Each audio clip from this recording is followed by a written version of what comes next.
Race number 4 over the Derby, 2,000 metres, the collection handicap.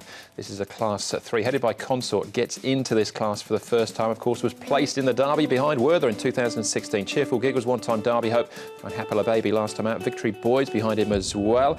We got Ensuring gets the blinkers back on. Grand Chancellor, course and distance the first time here at Shartin. Giant Turtle up to the 2,000 metres. Big run over the 14 last time out. Bullish Glory gets up in trip as well, and Happy Rocky goes up in class. Got a very light weight, 113 plus, maybe a pound overweight. Good to slow. Well, Tony Millard dropped Giant Turtle from 2,200 metre victory back to the 1,400 last start. He ran terrific in defeat, outpaced obviously early, but from this 2,000 metre start point, you would think that he would find the front and be the one to make play, so to speak. Victory Boys, he comes to Shartin. He's been mixing his races between Happy Valley and Shartin. The hood comes off him, so he's back as nature intended, as you can see there, and moving nicely enough here this morning in all his glory. Here's Grand Chancellor. Now, he's racing here nicely on the outside of Green Card, who will be racing in another race later in the card, but not a bad piece of work from Grand Chancellor. He always catches the eye on his track work. Interesting, Damien Oliver booked for him. And Bullish Glory, Matthew Chadwick doing what he has to do on him here this morning. Horse a little bit keen, if anything, just wants to pull a little bit.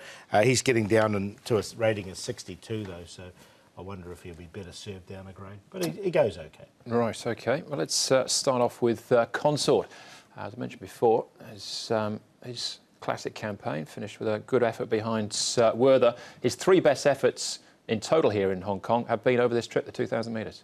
Yeah, he's a talented galloper. You're just not sure what Consort you're going to get, but this was a very good third. If you want to really go back further, you can go back towards the end of the calendar year and watch that run of Exalton over 2,000 metres, and you'll see, of course, Consort charging from nowhere and getting into second. Very capable, but very in and out.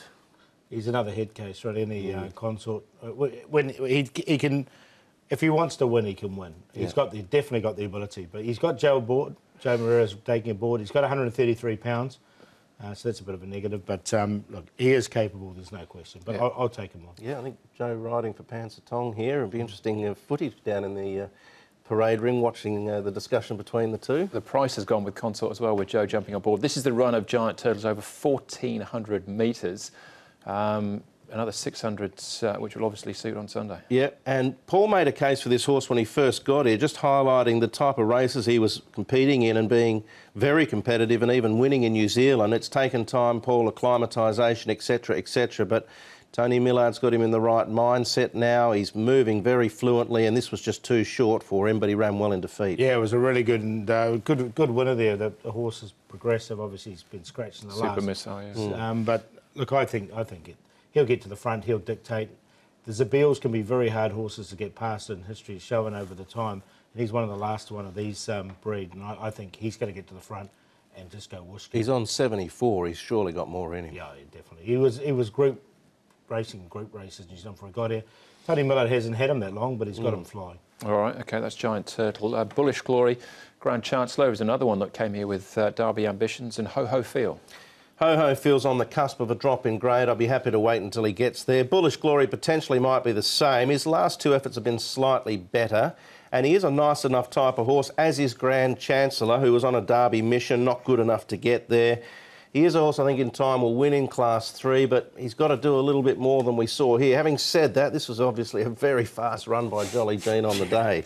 Yeah, no one was going to beat him that day, was he? No. He was off and gone trying to catch a tram. But I've got Grand Chancellor in with Damien Oliver, interesting booking from Barrier 2. I think there is some ability there. All right, but I get the feeling you're a turtle man, Paul. Mate, I'm all over the turtle. We like a Giant Turtle, so I'll be making him the best. I think he'll go the front. And Umberto Rispoli will do an Italian job on the field and keep going. Consort, he's got the ability. You're not going to get a price about him as well, but he has got the ability. Fearless Fly had excuses last time. He's 3 wide, and there is something there. And Grand Chancellor for 4th. 9, 1, 10 and 8, but I'll take the 9 to win because I think we'll get a good price of Consort in the field. Yep, gone with him as well. I've got the same Quinella actually as Paul, 9 to beat 1. 7, Ensuring's racing well, and Victory Boys is a good, honest type. Gets on well with Brett Preble. Brett was aboard in a recent trial at the Valley where he finished second behind Ping Hai Star. There you go.